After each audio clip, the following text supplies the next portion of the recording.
break when I tell you to. Defend yourself all the times. Shake hands, boys. Good luck to you both. Could be an interesting one, this. Will Takaloo provide another very fast finish, as he did in Manchester? Does have a couple of defeats on his record and was outboxed by Michael Jones. And I'm sure Scott Dixon will be working on a similar kind of strategy if he can, as the taller man and also the more experienced man. Takaloo, who won in 2 minutes and 3 seconds against Farnell, and the silver trunks here, the blue of Scott Dixon from Hamilton in Scotland, but based at the Peacock Gym just down the road from the York Hall here at Canning Town.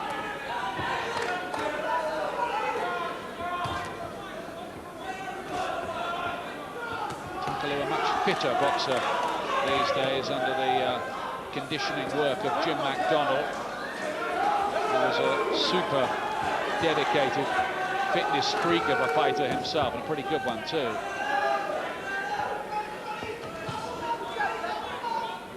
First defense of the WBU title, this, for Takaloo.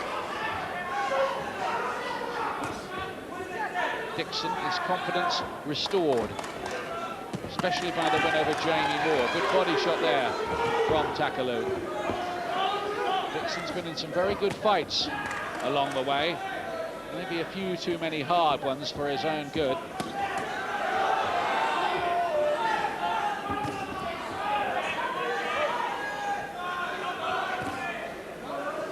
Dixon, true to form, is looking to box behind the jab.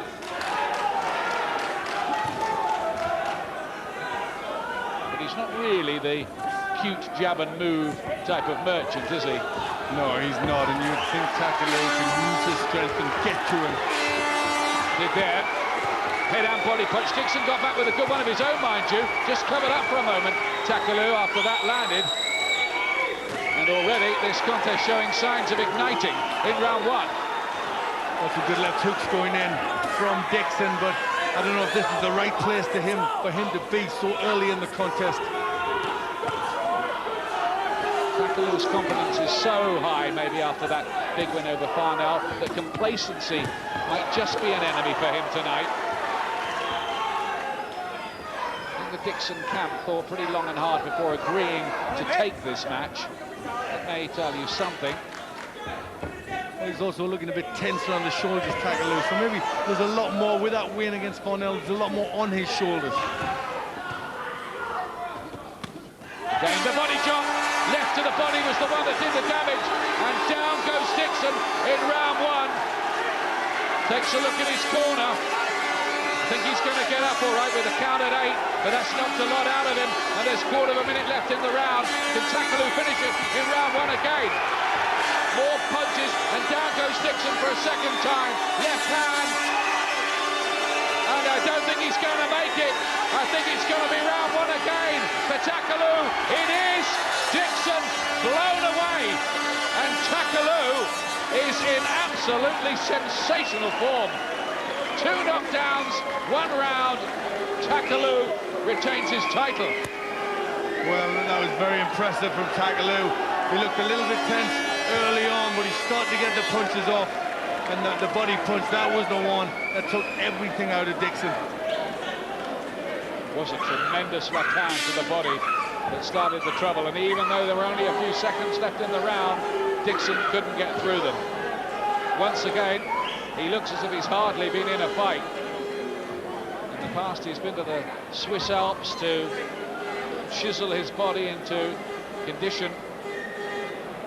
And the days when he was losing to Joaid Khalik and lacking stamina, and Michael Jones when he was outboxed, suddenly seem a long time ago now, and Dixon's still wincing from that.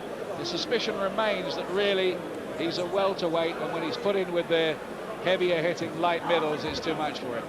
Yeah, and also, you know, he elected to stand with Takaloo early. That wasn't the right thing for him to do. He got through with a couple of good left hooks. That gave him some confidence, and he started to want to trade with him, and that just gave Takaloo the perfect opportunity to get his heavier punches on. Look at that shot. That was the one. That was the one. Yep, textbook left hook, found the gap just behind the elbow, sunk it in, got everything, all the power behind that punch, and it's very hard to come back when you've had to take something like that. Well, Murray McGuigan and Ricky Hatton would have been proud of that shot. There was nearly no way back for Dixon after that. He was kind of barged to the floor in the end, but hit by more shots just prior to it. Yeah, there's more shots going in.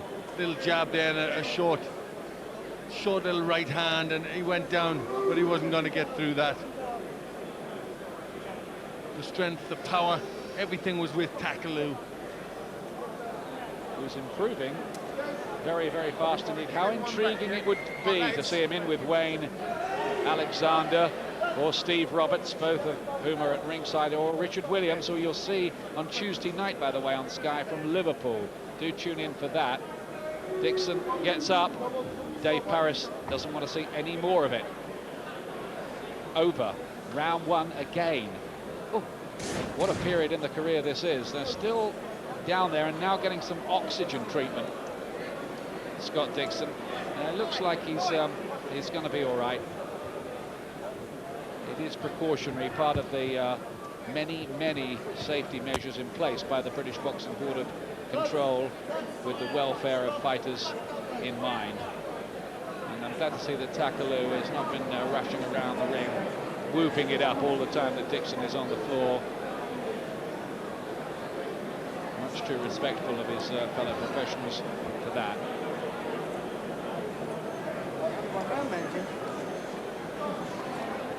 Well, a lot of people close to this fellow, and not many believed them a while back, were telling you how good he is. Is he the best of our light middleweights?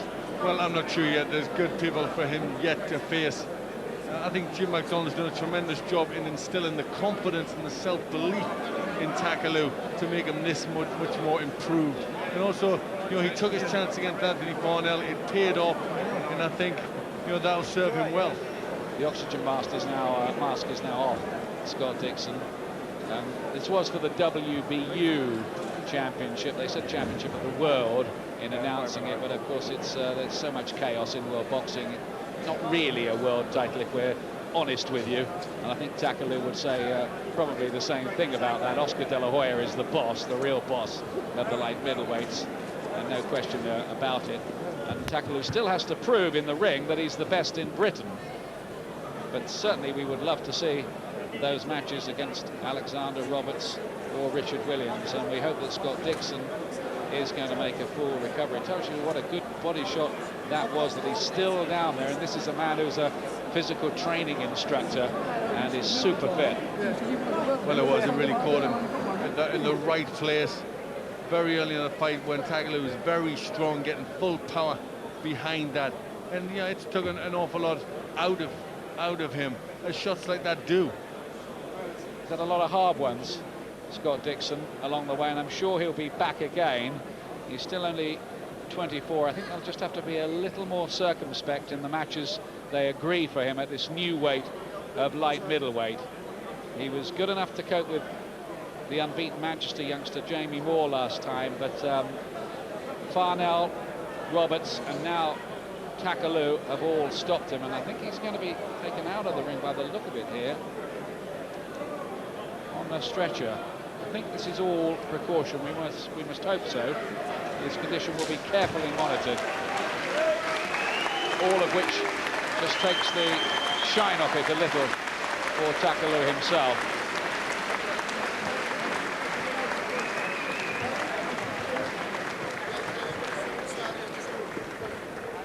I don't know if he's sustained a rib injury from that punch, and that's why he can't manage to get upright. What do you think, Glenn? Yes, it could be that. He looks a bit in pain when he was trying to move, to sit down. So I think there could be some damage to the ribs, which is tremendously painful. And that's why they obviously take great care in getting him out. Well, let's hope for a very, very speedy recovery for Scott, who's been in some real thrillers in the ring, notably the one against Derek Roach, which everybody who saw it will long remember. A good man and a good professional as well, but just finding it too much tonight against the power and newfound confidence of the 25-year-old from Margate in Kent, whose following will grow even more. Not a sight we like to see, that, but let's hope he's going to be all right. Takaloo looks a bit worried about it himself. He would be. Yes, he's obviously going to be concerned, but he did look all right, Scott Dixon. There's a body shot, and I think really they're just taking care because he's in a bit of pain. One other piece of news we're getting now is that Scott Dixon fell awkwardly and has problems with an ankle as well.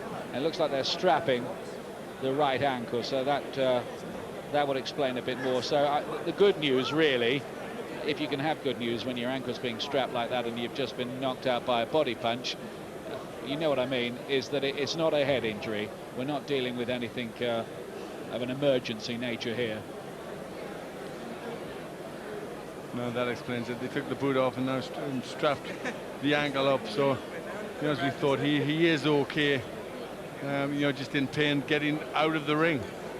And now Takaloo can afford to smile and show his emotions a wee bit more about another very good win. Interesting to hear what the plans are for him from Frank Warren's Sports Network organisation. I'll tell you one thing, he's going to be making a bit more money, isn't he? He's a headliner now. Please clear the gangways, please. The news concerning Scott Dixon is not as serious as it looks. He's taken to hospital for a precautionary broken ankle. So the news is quite good, thank you. Please clear the gangways.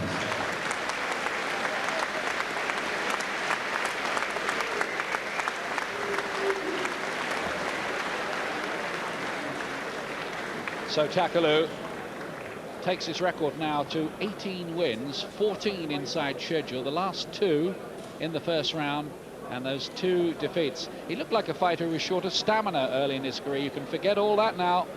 He's really on his way.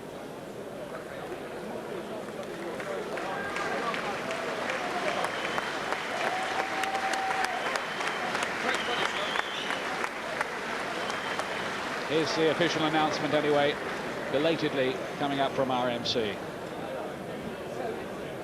Ladies and gentlemen, after 2 minutes and 59 seconds of round number 1, star referee Dave Barris has reached the count of 10. Your winner, and still the WBU light middleweight